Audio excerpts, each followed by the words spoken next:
Wanita hari ini. Wanita hari ini bijak mengatur, mengurus mata wantanya. Usahawati, ibu istri permaisuri.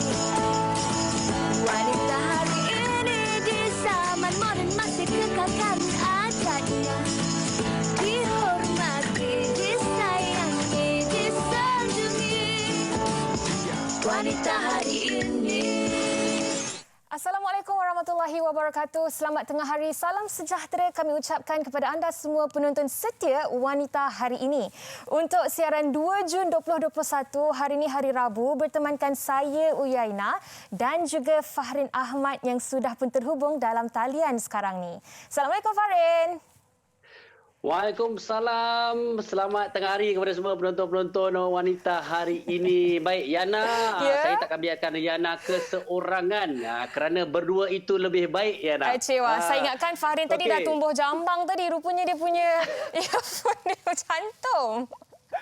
Apa-apa pun, terima kasih kepada semua penonton Wanita hari ini kerana meluangkan masa bersama kita pada tengah hari ini bersama saya dan juga Yana, dan kita harapkan semua penonton-penonton setia kita sihat-sihat seadanya walaupun dalam tempoh PKP ni, Yana. Betul tu Fahrin, dan hari ini juga ada satu topik menarik yang saya kira pastinya dapat menarik minat ramai orang di luar sana, khususnya dalam tempoh PKP sekarang ni. Tetapi sebelum tu Fahrin, seperti biasalah di awal siaran kita akan berkongsi dan update apakah status terkini COVID-19 di negara kita.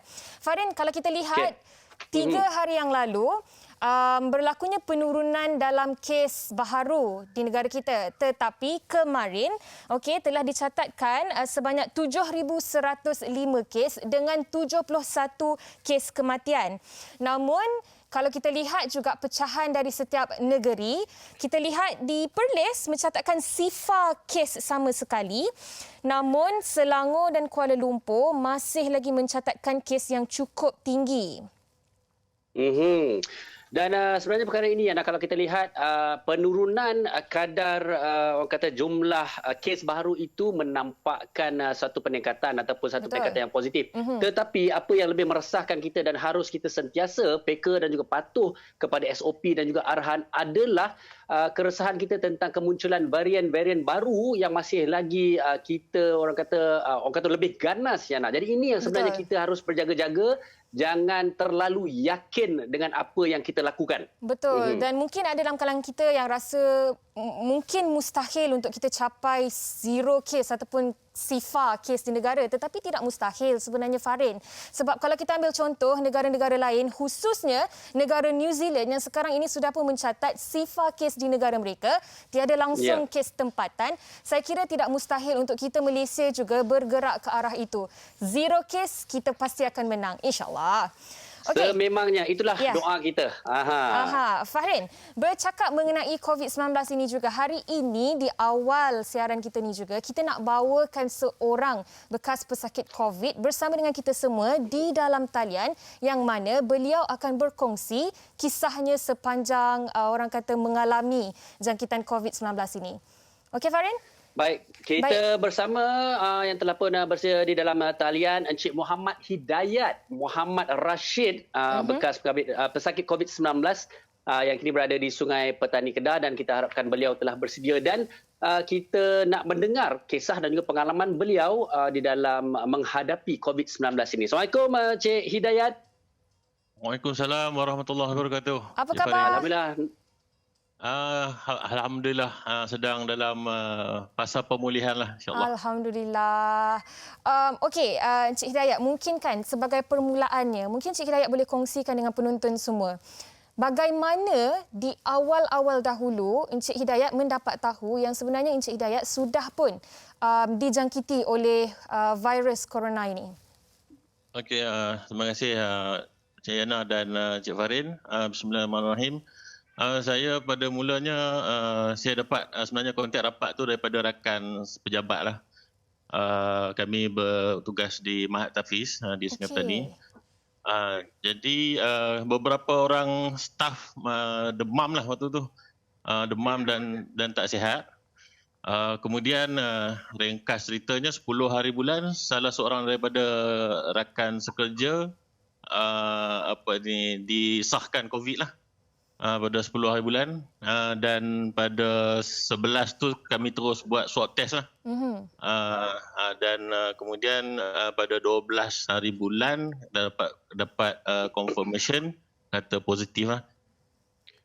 Okey, baik. Jadi kalau izinkan saya bertanya, ini 10 hari bulan tu adalah pada bulan Mei yang lalu Cik Dayat, baru. Ya. Maknanya baru lagi lah ni. Okey, Baru setelah tahu keadaan positif dan sebagainya tu, mungkin selepas tu apa tindakan yang diambil? Itu satu, dan apa yang perubahan fizikal ataupun yang dirasakan oleh Cik Dayat sendiri? Pertama pada 10 hari bulan tu bila kita dapat tahu yang rakan sekerja saya positif, jadi saya terus isolasi diri sendirilah di rumah. Saya terus self quarantine dan saya pesan dekat isteri dan anak-anak supaya jangan ada kontak lah dengan saya sebab sementara nak tunggu swab test. Jadi apabila esok tu swab test dan lusa tu dapat keputusan dan positif lah. Perubahan ketara saya hilang deria bau. Langsung dan deria rasa langsung tak ada. Kemudian demam dan semualah yang tu pada peringkat awal demam dan semua. Lepas tu demam dan semua tu kebah dan hilang deria rasa tu baru 2-3 hari ni baru dapat balik deria bau dan deria rasa. Okey, baik. Itu orang kata antara simptom ataupun kesan awalnya lah ya? Ya. Okey, dan sepanjang tempoh kuarantin itu juga kan Encik Dayat, boleh kongsikan tidak apa sebenarnya yang dilakukan sepanjang tempoh itu? Okey, saya untuk pengetahuan saya mempunyai penyakit diabetik dan darah tinggi. Jadi apabila saya positif, apabila dibuat penilaian, saya terus dihantar ke Hospital Kuala Nerang lah untuk menjalani rawatan. Dan selepas tu untuk makluman juga, family saya bila saya positif, jadi family saya pun buat swab test dan kebetulan pula mereka juga positif. Semua positif. Jadi rawatan yang saya terima di Hospital Kuala Nerang tu ialah sebab ada jangkitan paru-paru juga apabila dibuat X-ray tu akibat daripada COVID. Kemudian rawatan yang diberi ialah tentang mengurangkan glukos dalam badan iaitu diabetik dan menurunkan tekanan darah tinggi dan diberikan antibiotik lah untuk jangkitan paru-paru. Okey, Cik Dayat. Untuk tambahan simptom untuk tambahan apabila saya masuk ward tu hari kedua memang sesak nafas lah. Memang kesukaran untuk bernafas sedikit. Okey, jadi Cik Dayat, sebagai seorang yang mengidap diabetik dan juga darah tinggi, ini bermakna mereka harus memberi tumpuan yang lebih kepada tahap kesihatan mereka Cik Dayat Ya, betul. Dan Cik Hidayat, kami difahamkan juga ada anak Encik Hidayat yang dijangkiti dengan wabak ini juga, betul ataupun tidak? Ya. Kami kira satu keluarga lah kena. Okey, jadi bagaimana keadaan anak Encik Hidayat sekarang? Alhamdulillah untuk anak yang nombor 1 dan nombor 2 dah pun dibenarkan balik. Cuma anak yang ketiga masih di ward sebab jangkitan paru-paru dia agak tak kurang baik lah paru-paru dia. Baik. Tapi keadaan insyaAllah lah semakin pulih lah. Baik, Encik Hidayat, kami di seluruh keluarga produksi Wanita Hari ini ingin mengucapkan semoga anak-anak Encik Hidayat diberikan kesembuhan dengan cepat dan mungkin juga apa yang dikongsikan oleh Encik Hidayat ini dapat memberi orang kata nasihat yang berguna kepada kita yang mungkin terlalu leka dan alpa dengan keadaan yang tengah berlaku sekarang ni. Cik Dayat, terima kasih atas perkongsian dan kami doakan yang terbaik untuk anda dan juga keluarga serta kesihatan kita semua insya-Allah. Terima kasih Cik Dayat. Stay safe, stay home Cik Dayat. Assalamualaikum. InsyaAllah. Dan Farid, sebenarnya kan bila apa yang dikongsikan oleh Encik Hidayat tadi itu, saya tertarik untuk membaca sedikit info berkenaan dengan kes yang melibatkan mereka ataupun individu yang berusia bawah 18 tahun bagi tempoh antara 25 Januari hari itu sehinggalah kemarin. Ketua Pengarah Kesihatan Tan Sri Dr. Nur Hisham Abdullah berkata, yang beliau sangat-sangat bimbang yang mana sebanyak hampir 20,000 kes membabitkan bayi berusia bawah 4 tahun. Sebanyak lebih daripada 8,000 kes pula merangkumi kanak kanak-kanak yang berusia 5 hingga 6 tahun bagi tempoh yang sama. Jadi, Menteri Kesihatan pula Datuk Seri Adham Baba semalam menjelaskan pihak berkuasa boleh membuka kertas siasatan terhadap mana-mana ibu bapa yang ingkar kerana mendedahkan kanak-kanak berusia bawah 18 tahun kepada COVID-19 dengan membawa mereka ke tempat berisiko termasuklah kawasan sesak. Jadi saya kira ini adalah satu peringatan dan peringatan yang keras kepada ibu bapa di luar sana untuk tidak membawa anak-anak mereka ke kawasan-kawasan yang sesak dan berupaya untuk memberikan mereka dijangkiti wabak ini. Jadi kekal di rumah, anak-anak jangan keluar. Okey, ada sesuatu yang menarik juga kita ingin kongsikan bersama dengan penonton-penonton wanita hari ini. Yana, ada satu filem Bollywood menarik ni kita nak kongsikan. Filem apa tu, Farin? Peminat filem Bollywood, tonton sinema bakal menayangkan sebuah filem baru bertajuk Radhe, The Most Wanted By pada 3 Jun ini. Filem penuh aksi ini dibintangi oleh hero kesayangan ramai iaitu Salman Khan yang pernah membintangi banyak filem-filem box office Bollywood dan digandingkan dengan pelakon muda jelita Disha Patani yang semakin menempah nama di India. Dan trailer filem Radhe ini telah mendapat 46 juta tontonan di YouTube dan sejak ditayangkan di India, filem ini berjaya meraih 4.2 juta tontonan. Jadi walaupun lockdown, ianya bukan penghalang untuk kita tengok filem-filem baru. Tak boleh pergi ke panggung wayang, tidak mengapa sebab kita ada tonton sinema. Jadi jangan lupa langgan filem ini di www.cinema.tonton.com.my dengan hanya RM15 sahaja bermula 3 Jun ini. Bermula 3 Jun ini. Farin, saya ingatkan tadi kan, Farin dengan Salman Khan tu macam lebih kurang lah muka. Okey, apa-apa pun. Bergaya tau. Ya, jom kita saksikan. Topik kita hari ini cukup menarik dan sangat sesuai untuk kita Farin, di dalam tempoh PKP ini. Ramai yang sedang terfikir sekarang ni. Farin, sebentar. Sebelum kita war-warkan tentang topik kita pada hari ini, jom kita saksikan sedikit paparan tentang filem Bollywood itu tadi. Good morning, Mumbai. शहर में crime rate बहुत बढ़ गया है. We have to get this stopped. I love it. ये काम किसी normal police अफसर के बस की बात है ही नहीं. इसके लिए हमें स्पेशलिस्ट चाहिए.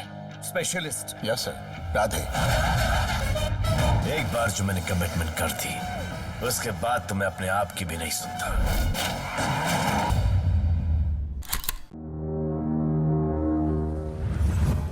Itu dia tadi, Radhe, The Most Wanted By. Okey Farin, maaf saya mencilahkan awak tadi. Topik, silakan.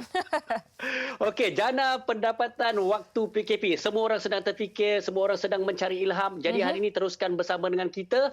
Dan seandainya mereka ada sebarang soalan atau pendapat di mana mereka nak kongsikan, Jana? Boleh terus ke laman Facebook Wanita Hari Ini TV3 dan tinggalkannya di ruangan komen di bawah. Kejap lagi ada ramai tetamu istimewa dalam talian akan berkongsi kisah mereka. Jadi kepada anda, kita nak berehat seketika. Jangan ke mana-mana. Wanita hari ini. Hari ini.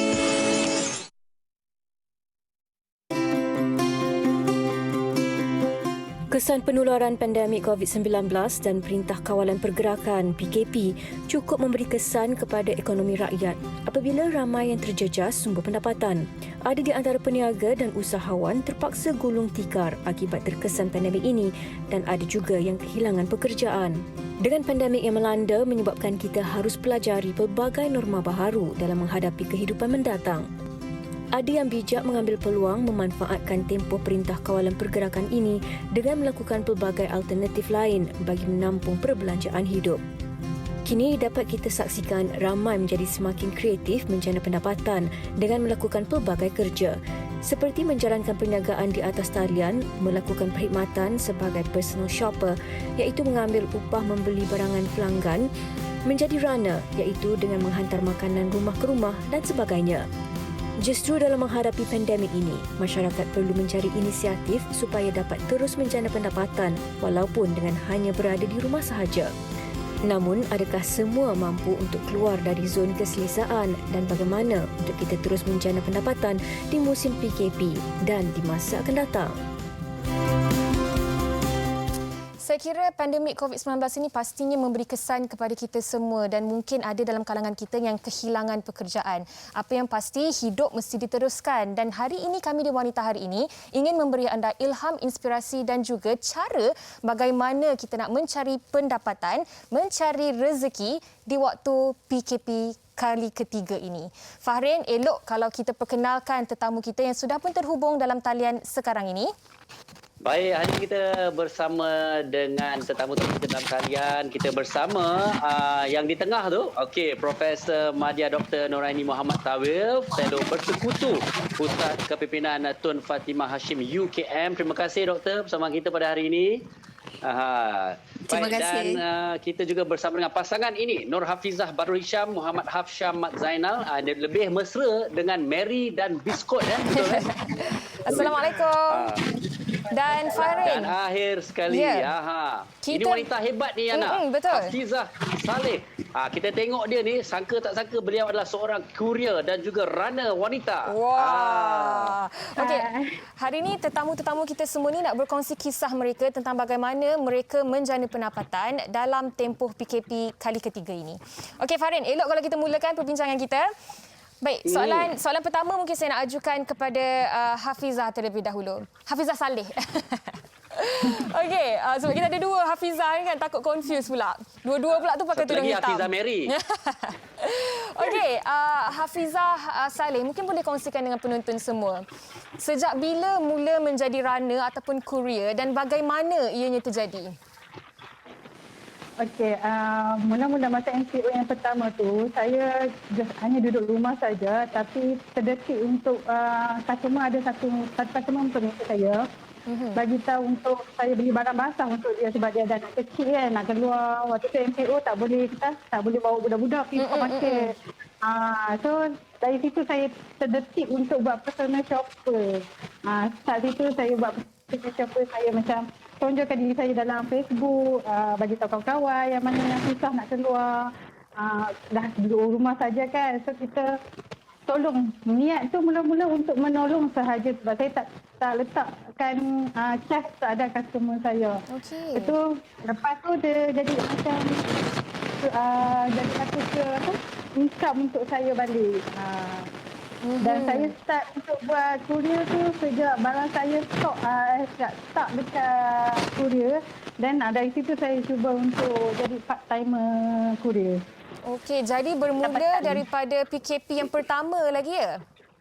Ya, daripada PKP yang pertama. Wow. Okey, tak apa. Kita banyak lagi soalan nak tanya dengan courier ataupun runner wanita ni. Tapi kita nak beralih dulu kepada Hafizah, Puan Hafizah dan juga Muhammad Hafsyam. Okey. Kabarnya mereka ni, Yana, membuat pelbagai kerja, macam-macam dicubanya sampailah ke hari ini. Jadi mungkin serba ringkas pasangan ni boleh ceritakan perjalanan bagaimana anda menjana pendapatan secara kreatif dan tak putus asa ni lah. Silakan. Okey, sebelum ni saya memang start buat perniagaan mini catering. So, kita akan ambil event bawah 300 pack lah. Lepas tu disebabkan purpose MCO hari tu, so dah susah kan, tak boleh nak buat event apa semua. Jadi kita orang memang decide buat packet food. So kita jual melalui jiran-jiran. So saya sangat berterima kasih lah sebab so apa saya jual je, diorang akan nak beli kan. Sebelum ni Bergembira by Biskut ni beroperasi di Shah Alam. So tempatkan MCO kat sana, kebanyakan student dah tak ada, dah balik rumah parents masing-masing. Jadi saya discuss dengan husband, so why not kita start business ni from home, cakap kan. Since orang pun dah ramai kenal kita, dah tahu kita punya servis macam mana, why not try. And then dia agree. So kita orang start berniaga burger tu dengan guna kaki singki je asalnya. Sampailah sekarang dah. Wow. Dan saya kira ini adalah salah satu usaha yang orang kata gigih yang dilakukan oleh pasangan ni, yang tak putus asa sebenarnya dalam mencari rezeki. Dan sebenarnya kan kita tertarik juga nak bertanya kepada Dr. Aini sendiri kan, Doktor. Kalau boleh kongsikan sebenarnya dalam keadaan sekarang ini, apa sebenarnya yang boleh dan perlu dilakukan oleh masyarakat terutamanya untuk mencari sumber pendapatan yang baharu, terutamanya buat mereka yang sudah pun kehilangan pekerjaan mereka? Baik. Terima kasih saya ucapkan kepada Indonesia ya. Sebenarnya banyak sangat peluang kalau kita melihat dalam sudut yang positif. Tetapi peluang itu hilang kalau kita terus berkeluh kesah. Saya sangat teruja dengan dua hafizah di sini. Yang mana kedua-duanya bergerak untuk memberikan satu nafas baru bagi diri sendiri. Ya. Saya sebenarnya baru sahaja selesai memberikan coaching kepada 150 pelajar seluruh Malaysia berkenaan dengan National Micro Enterprise Pitching Competition. So dekat situ kita nampak ada pelbagai benda yang boleh dibuat. Sebenarnya dalam apa yang saya nak cakap, saya ingin beritahu apa yang Hafizah Korea buat. Iaitu memang ramai ibu-ibu lah terutama yang tak boleh keluar rumah ni, stuck. Tapi perlu beli barang kan. Dan juga saya melihat satu lagi about Korea adalah berkenaan dengan ibu ayah dekat kampung yang stuck dekat rumah, anak tak boleh balik tapi perlu pergi ke hospital. Misalnya kan. Itu semua adalah sumber pendapatan. Dan lihat pada hari ini saya lihat Medac membelanjakan sebanyak 11.5 bilion ya untuk memberi kepada 11.5 bilion untuk memberi kepada para usahawan dalam bentuk geran, mikrokredit dan sebagainya. Cari peluang, jangan asyik komplain. Saya percaya dua ikon yang ada di sini adalah mereka yang sangat tidak berputus asa. Dan saya lihat anak muda seperti kedua-dua ni memang tak pernah berhenti. Mereka akan sentiasa cari dan cari. Hidu. Hari ini saja saya lihat InScan mengeluarkan 9 program yang boleh diikuti. Saya ada senior saya yang kehilangan pekerjaan buat ketam nipah Exact Chili Crab. Saya lihat student saya sedang buat PhD, buat dapur MW keluarkan tahu bergedil. Saya lihat berbagai orang muda yang mahu keluar daripada kemelut kesusahan dengan mencari peluang. Kita ada pensyarah dekat UMK yang ada produk yang mahukan dropshipper. Dropship adalah bisnes yang paling mudah dan paling boleh dibuat tanpa sebarang modal. Kalau Hafizah Mary tadi bermula dengan apa? Kaki singki? Kan? Kalau dropship tak perlu apa-apa. Yang penting cari ilmu. Saya selalu cakap sini, jangan kedekut masa sebenarnya. Jangan kedekut masa untuk cari ilmu. Okey, baik.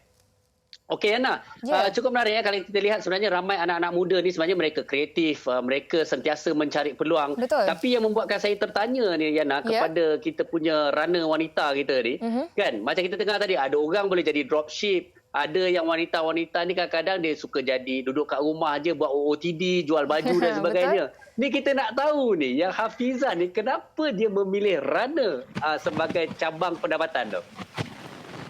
Okey, mula-mula sebelum MCO saya memang dah terlibat dalam jual beli COD makanan sendiri. Saya masak dan saya COD sendiri. So dari situlah saya dah pupuk minat saya. Saya minat untuk berada dalam platform ni.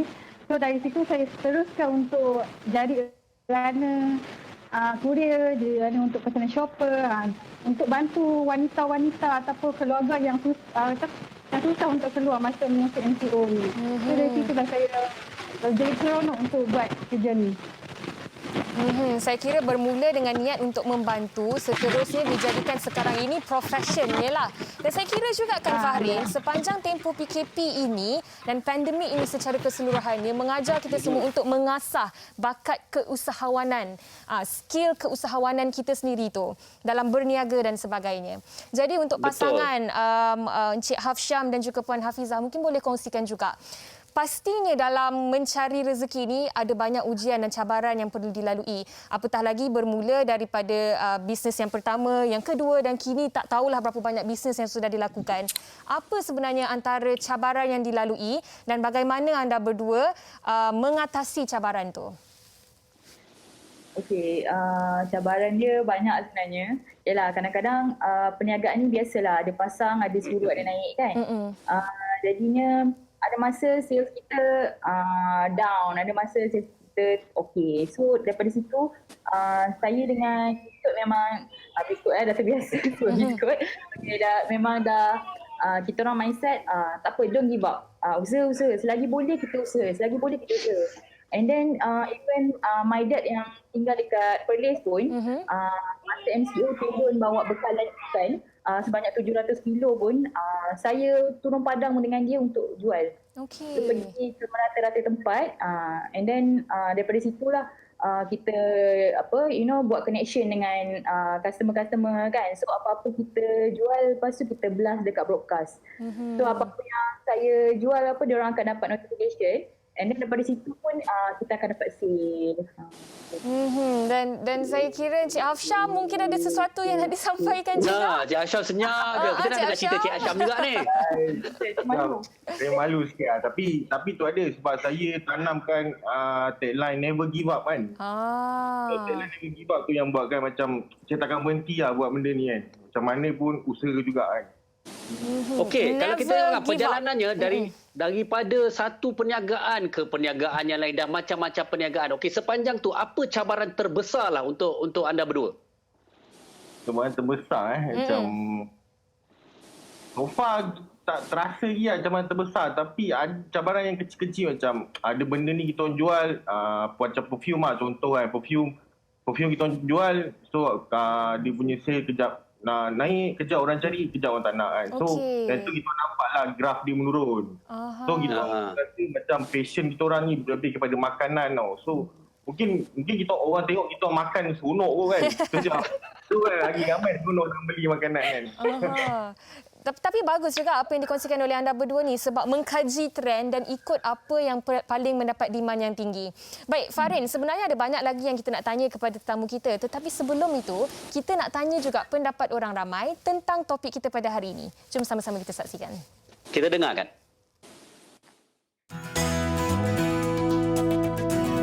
Inisiatif dan juga idea saya untuk menjana pendapatan sepanjang tempoh PKP ini ialah saya berniaga.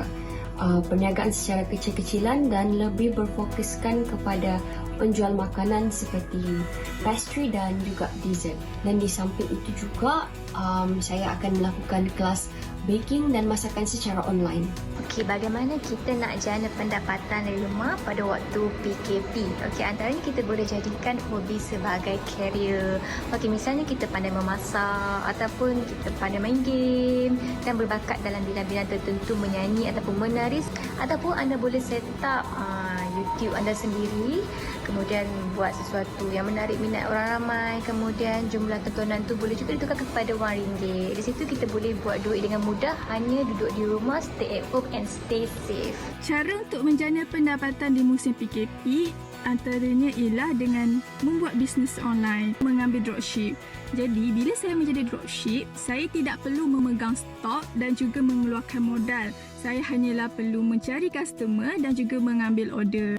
Jadi antara inisiatif yang saya buat untuk menambahkan pendapatan adalah dengan berbisnes aiskrim homemade. Selain daripada saya directly approach kepada customer melalui social media, meletakkan aiskrim saya di kedai dan kedai yang akan jualkan untuk saya. Farin, sebenarnya kan banyak juga idea yang dah dikongsikan oleh orang ramai tentang topik kita pada hari ini, dan saya sebenarnya kan Farin tertarik dengan salah satu jawapan yang diberikan. Dia kata kita perlu kenali kemampuan diri kita.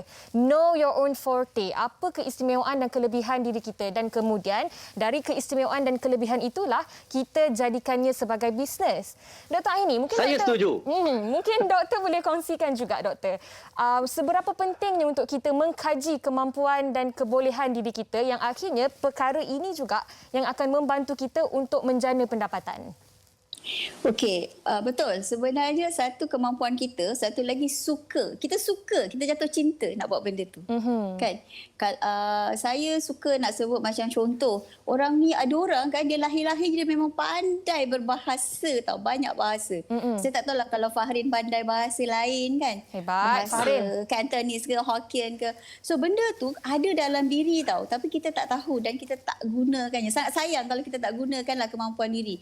So ability untuk kita memahami kelebihan kita, macam Hafizah Kuria tadi kan, dia memahami diri dia daripada empathy kepada orang itu menjadi skill kepada dia. Betul. So kalau macam ramai pelajar-pelajar yang graduan tetapi tidak dapat pekerjaan, tetapi mereka ada kelebihan. Misalnya sekarang kan semua online learning. Ibu ayah pun tak sanggup nak mengadak anak. Saya percaya kalau ibu-ibu yang kena mengadak anak ni, dia boleh pengsan tahu sebenarnya. Menghadap anak PDPR ni. So boleh tuition online. Maknanya mereka perlu ambil kesempatan dengan memahami kelebihan. Budak-budak zaman sekarang kan remaja, ini saya cakap pasal remaja, suka sangat venture into western food. Cheesecake dan sebagainya. Contoh kan. Dan ramai peminat dia. Jadi datangkan daripada hobi kita, kemampuan kita, dan kita akan melekat sebab kita jatuhkan cinta kita. So apa-apa kita buat, kita kena jatuhkan cinta kita. Sebila kita jatuh cinta kan, kita tak akan berhenti mengejar cinta tu. Jadi kalau dia cinta, Dan doktor sebenarnya kan Macam Yana. Macam Fahrin, tadi kan doktor kata Fahrin pandai bahasa kan. Fahrin memang paling pandai satu bahasa ni doktor. Bahasa cinta. Sudah bolehlah jadi doktor cinta. Ya, sikit lagi macam doktor cinta. Boleh. So daripada kita punya bakat, ilmu sedikit, besarkan, kembangkan, jatuhkan cinta tu. Maknanya doktor cuma mengatakan bahawa kita cuba cari potensi kita, kita buat apa yang kita minat dan suka, insya-Allah itu yang lebih membawa kita kepada kejayaan. Betul. Okey, baik Hafizah Rana. Ya, okey dia senyum. Okey, kita nak tanya juga sebenarnya kan menjadi seorang runner wanita ni. Okey, saya pasti macam Hafizah kata tadi, Hafizah suka, minat dan ada empati tu nak menolong orang. Okey, cuma sekarang ni kan apa yang Hafizah rasakan bahawa menjadi satu kelebihan Hafizah ni berbanding dengan runner-runner lain. Apa yang orang kata boleh dijadikan aset keunikan anda sebagai seorang runner tu yang perlu orang cari anda ni? Keunikan yang kelebihan saya nak kata apa pun tak tahu sebenarnya, tapi saya lebih kena kesian ke orang lah, senang macam ni. Contohlah katalah satu customer tu nak pakai khidmat saya. So dia sekarang ni MCO dengan gaji pun tak semua orang ada gaji, tak semua orang ada simpanan yang kekal. Okey, maksudnya simpanan yang banyak. So dari situ saya cuba selosok dengan customer, saya tanya apa yang saya boleh bantu. So yang mana saya boleh kata macam tolong dia, saya akan cuba tolong. So kadang-kadang macam dia perlukan saya, khidmat saya, tapi kenkangan kewangan tu menjadi punca masalah bagi dia. So saya akan cuba cara yang tersendirilah, cara saya sendiri berbanding dengan runner yang lain lah. So itulah kelebihan saya rasa lah, itu yang boleh saya ulurkan pada customer-customer saya. Dan saya kira antara kelebihan Hafizah juga adalah dengan sentiasa tersenyum. Jadi bila hantar makanan atau pembarangan tu, si penerima juga akan mendapat aura positif tu. Cik, wah. Okey, baik. Kita nak tanya juga. Itu yang kita nak tu. Nak tanya juga kepada Encik Hafsyam dan juga Puan Hafizah. Kalau boleh kongsikan kan. Mungkin ada dalam kalangan penonton sekarang ni yang tengah clueless. Mereka tidak tahu apa yang mereka nak buat. Terutamanya apabila tak pernah langsung buat bisnes sebelum ni dan keadaan yang sangat mendesak mereka, terutamanya dalam tempoh PKP sekarang ni, untuk cuba berniaga. Mungkin ada tips yang nak dikongsikan dengan penonton-penonton kita tentang bagaimana dan apa sebenarnya perkara-perkara yang mereka perlu tahu untuk memulakan perniagaan. Okey, kalau macam kita orang kan mau kepada food, so for starting why not macam try dulu buat paket kecil-kecil and then bagi jiran-jiran rasa and then minta pendapat diorang kan, macam mana makanan kita apa semua. Sebab bagi saya kita jual makanan ni ibarat macam kita beri makan untuk family kita sendiri tau. So makanan yang you masak tu mesti masak macam mana you makan kat rumah. Jangan nanti bila jual warna cair, tak cukup bahan, nanti customer lama-lama larilah. The reason why customer kami alhamdulillah still orang kata enjoy dan ibarat dia orang ketagih dengan makanan kita orang. Ini dia orang sendiri yang beri komen ya. Dia orang ketagih dengan apa yang kita orang jual, especially burger. Sebab kita orang tak kedekut portion. And then masak ibarat you masak untuk family you dekat rumah. Macam tu. Contohnya seperti laksa utara daripada kita. memang kuah tu kita buat pekat. Kita pakai betul-betul isi ikan fresh. Macam tu. So you masak, you jual dengan sama macam mana you makan kat rumah. Okey, dan Cik Afsyam, ada nak tambah Cik Afsyam? Macam doktor cakap tadi, saya suka doktor cakap tadi. Dia katanya kerana kita minat, suka, so maknanya benda tu jadi enjoy. So bila orang seronok dengan apa yang kita buat, so mesti akan ada dapat support lagi. Orang macam burger pun saya buka kat rumah ni, first kali saya tengok return customer. So customer tu datang balik kan, maknanya dia enjoy lah burger saya. Itu je. Tapi apa yang saya nampak, Cik Afsyam pemalu orangnya. Memang nampak pemalu. Okey. Betul tu. Baik, mungkin di penghujung perbincangan kita ini dan untuk merumuskan topik kita hari ini, Yana, mungkin kita bertanyakan soalan kepada Dr. Aini sendirilah. Okey, Doktor. Untuk memberikan inspirasi, idea kepada mereka di luar sana yang saya pasti ramai yang sedang buntu sekarang ni mencari cara bagaimana untuk menjana pendapatan dengan semangatnya lagi dan sebagainya. Silakan, apa nasihat yang boleh dikongsikan kepada mereka? Okey, nasihat saya ialah cari peluang. Jangan terus terperuk di bucu katil, menangis bucu katil mengenang nasib, tak. Cari peluang banyak sangat. Buka website-website yang berkaitan dan juga lihat WhatsApp yang masuk dalam phone kita tu. Dekat situ sebenarnya boleh datang idea untuk menentukan perniagaan baru, termasuk dropship kalau kita tidak ada modal. Dan Fahrin dan Yana, rakyat Malaysia sekalian, jangan kedekut masa. Ramai orang kedekut masa dia nak pergi training. Sebenarnya masa training itulah kita buat networking, masa training lah kita dapat idea-idea baru ataupun nak memperkembangkan perniagaan kita. Itu nasihat saya lah. Jangan kedekut masa dan keluarkan sikit duit kalau perlu. Lembut cari je ilmu nasihat. Betul. Lembut je nasihat Dr. Aini kepada kita semua.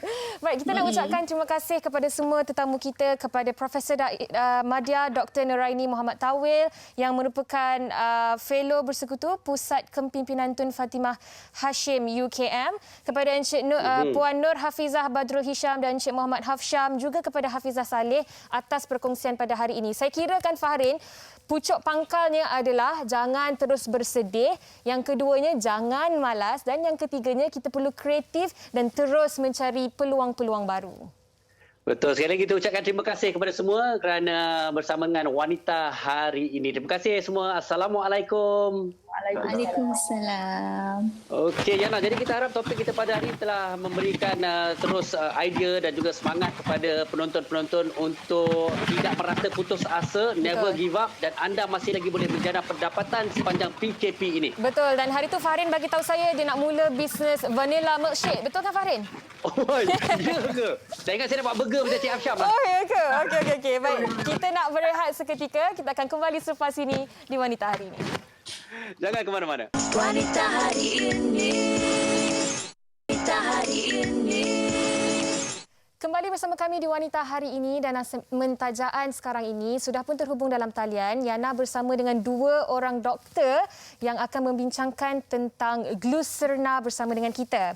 Sudah pun terhubung dalam talian kita bersama dengan Profesor Dr. Barakatun Nisa Muhammad Yusof yang merupakan seorang dietitian dan pensyarah kanan Jabatan Dietetik Fakulti Perubatan dan Sains Kesihatan UPM. Assalamualaikum Doktor. Waalaikumsalam Yana, apa khabar? Sihat Alhamdulillah. Doktor sihat ya? Alhamdulillah. Okey, dan kita juga bersama dengan Dr. Nina Mazra Muhammad Said yang merupakan pengarah perubatan Unit Nutrisi Abbott Malaysia. Assalamualaikum Dr. Nina. Waalaikumsalam Yana, how are you? Sihat Alhamdulillah. Harapnya doktor pun sihat ya? Alhamdulillah. Okey, baik Doktor. Menurut Buletin Statistik Sosial Malaysia 2019, diabetes merupakan antara 10 penyebab utama kematian pada tahun 2018. Dan laporan prestasi penjagaan diabetes Malaysia 2016 pula menunjukkan sekitar 76.2% rakyat Malaysia yang menghidapi penyakit diabetes mempunyai kawalan glukosa yang lemah.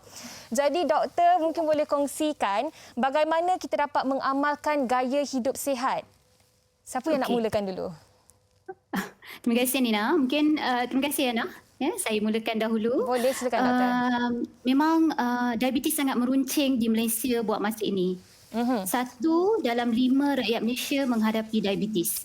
Dan punca utamanya adalah lebihan berat badan. Okey. Di mana 1 dalam 2 rakyat Malaysia mengalami masalah berat badan berlebihan. Okey. Ya, dan di awal di mana pesakit diabetes didiagnose, ya, lebih kurang 60 hingga 80% sudah mengalami isu masalah berat badan berlebihan. Dan berat badan berlebihan ini sangat berkait dengan pencapaian kawalan glukos darah yang baik. Kalau pesakit diabetes biasanya dia tahu HbA1c yang seperti Yana sebutkan tadi, dalam 20% je yang mencapai kawalan glukos darah yang baik. Oleh itu adalah amat penting untuk mereka yang telah menghadapi diabetes untuk fokus kepada cara hidup yang lebih sihat, ya, dan memahami kaedah penjagaan pemakanan yang terbaik. Okey, baik. Dan rentetan daripada jawapan Dr. Nisa tadi, mungkin Dr. Nina boleh kongsikan juga betapa pentingnya pesakit diabetes ini untuk menurunkan berat badan mereka. Ya, seperti kita tahu ya, yang seperti Prof Nisa cakap tadi, majoriti daripada pesakit diabetes di Malaysia ni dia mengalami diabetes jenis 2 dan lebih dari 80% ya daripada pengidap diabetes ini mempunyai berat badan yang berlebihan ataupun obesiti, dan oleh itu penurunan berat badan merupakan salah satu langkah yang penting ya untuk mereka ambil, terutamanya penyakit diabetes yang mempunyai berat badan yang berlebihan ini, kerana dia boleh membantu badan mereka untuk lebih peka kepada hormon insulin, ya, dan hormon insulin ini mainkan peranan penting dalam kawalan paras gula dalam darah. Jadi jadi untuk mereka ini ada banyak cara yang mereka lakukan. Antaranya mereka boleh juga membuat pilihan untuk mengambil formulasi nutrisi khusus sebagai makanan hidangan yang dijadikan sebagai alat ataupun tool untuk penurunan berat badan jika mereka amalkan sebagai sebahagian daripada pelan pemakanan harian mereka. Tapi mereka juga perlu meneruskan untuk kekal aktif, untuk melakukan fizikal setiap hari secara konsisten, dan banyak faedahnya lah mereka, sebab penurunan berat badan ni atau pengambilan makanan sebagai hidangan gantian ini, dia sebenarnya dia boleh memberikan pilihan kepada individu itu untuk membuat pilihan makanan yang berkhasiat, dan mereka akan tahu kandungan kalori yang diambil. Jadi mereka tak perlu lagi kalori untuk hidangan tersebut, dan ia juga mudah dibawa, mudah disediakan, dan setentunya ia menjadi pilihan ramai kepada pengidap diabetes ini untuk mendapatkan penyediaan makanan atau hidangan yang mudah yang boleh mereka sediakan. Contohnya mereka boleh gunakan sebagai pilihan yang mereka boleh ambil di tempat kerja pada waktu rehat ataupun sebagai snack yang berkhasiat lah. Saya kira selain daripada menurunkan berat badan, pemakanan-makanan yang seimbang dan sihat juga sangat penting untuk penghidap penyakit diabetes ni kan, Profesor. Dan mungkin Prof boleh tambah sedikit, adakah formula penggantian makanan bernutrisi ni dapat membantu penghidap penyakit diabetes ni untuk menurunkan kadar gula dalam darah mereka? Okey, thank you Yana. Secara klinikal, kita dapati bahawa of course seperti yang Dr. Nina nyatakan tadi, pemakanan adalah sangat penting. Dan formula khusus diabetes sebagai pengganti makanan adalah tool untuk membantu mereka mempercepatkan, accelerate the changes. So tapi kalau pesakit tambah sahaja tanpa mengetahui asas untuk menguruskan makanan pun tak jadi. Dia kena bergerak seiring. Baik. Jadi dari konteks penggunaan formula khusus diabetes, jika dengan pemakanan yang sihat, nombor 1 dia berjaya, menurut kajian dia berjaya menurunkan aras gula purata kawalan glukos darah dalam 0.6 hingga 1%. That's quite huge actually. Dan yang kedua, dia boleh membantu menguruskan atau menurunkan berat badan sehingga 5 hingga 10%. Dan penurunan ini dapat memberikan kesan dan impak yang sangat signifikan kepada kawalan gula dalam darah. Okey, baik. Dan Dr. Nina, mungkin Dr. Nina boleh tambah sedikit dari sudut pengambilannya pula. Adakah ianya perlu diambil beberapa kali dalam sehari ataupun sekali sehari pun sudah cukup memadai, Doktor? Okey, bila kita bercakap mengenai formulasi khusus diabetes ini ia macam Prof Nisa mention tadi, ia boleh digunakan sebagai hidangan gantian, sebagai sebahagian daripada pelan pemakanan untuk satu hari itu ya. Jadi yang penting mereka perlu berbincang dengan pakar pemakanan mereka, dengan sebab setiap individu itu dia punya keperluan untuk nutrisi diabetes tu berbeza. Okey, kita tahu di Malaysia ni pun terbanyak kepelbagaian budaya makanan. Jadi tidak ada satu pelan pemakanan yang sesuai untuk semua pengidap diabetes. Jadi bila kita cakap pasal formulasi khusus ni, ia boleh because dia bukan satu pilihan yang ringkas dan mudah yang boleh digunakan, dan antara cara dia membantu dalam penurunan berat badan atau kawalan diabetes mereka kerana ia boleh mengurangkan pengambilan karbohidrat secara keseluruhan, dan ia juga mengandungi karbohidrat yang mempunyai indeks glikemik yang rendah, dan ini secara keseluruhannya dapat membantu mereka dalam menguruskan diabetes mereka dan juga menguruskan berat badan mereka. Banyak sebenarnya yang telah dikongsikan oleh profesor dan juga doktor, dan saya kira ini adalah salah satu solusi juga kepada mereka di luar sana yang menghidapi penyakit diabetes. Baik, saya ucapkan terima kasih kepada Profesor Madya Dr. Barakatun Nisa Muhammad Yusof dan juga Dr. Nina Mazra Muhammad Said di atas perkongsian sebentar tadi. Terima kasih, Doktor. Terima kasih, Ana. Stay safe, stay home. Assalamualaikum. You too. Waalaikumsalam. Take care. Baik. Kepada anda semua, jangan pergi ke mana-mana. Kami nak berehat sekejap. Kita akan kembali selepas ini di Wanita Hari Ini. Wanita Hari Ini.